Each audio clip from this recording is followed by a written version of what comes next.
Magandang umaga mga ma'am sir. Gusto ko lang magbigay ng reaksyon sa naganap kagabi sa Senado. May 13, Miyerkules, kung saan mga ma'am sir ay gustong arestuhin, pilit takpin si Senador Bato de la Rosa ng mga NBI agent, mga ma'am sir, at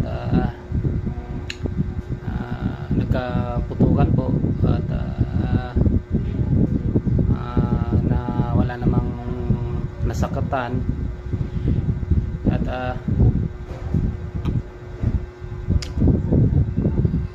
may pakana di umano ay si dating Senador Trillanes. May arrest warrant di umano si Bato from ICC, mga sir.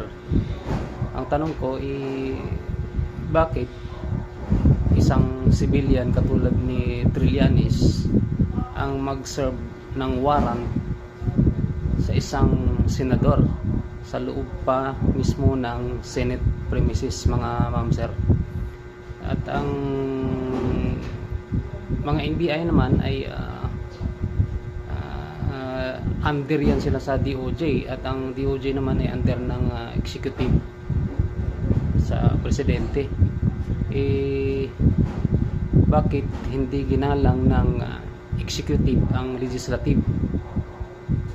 Ano na ba ang nangyari sa ating 3 co-equal branches, mga ma'am sir? Ang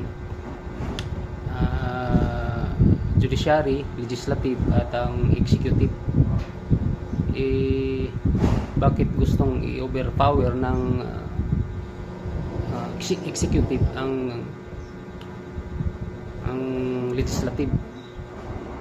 At mabuti naman, mga ma'am sir, ay hindi tuluyang na kidnap si Senador Bato de la Rosa.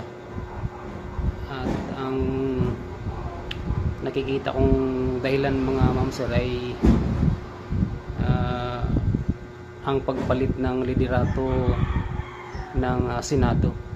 Matatandaan natin, mga ma'am sir, na napalitan si Senate President Tito Soto ni Senador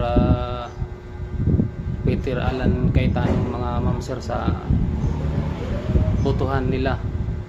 Kaya nga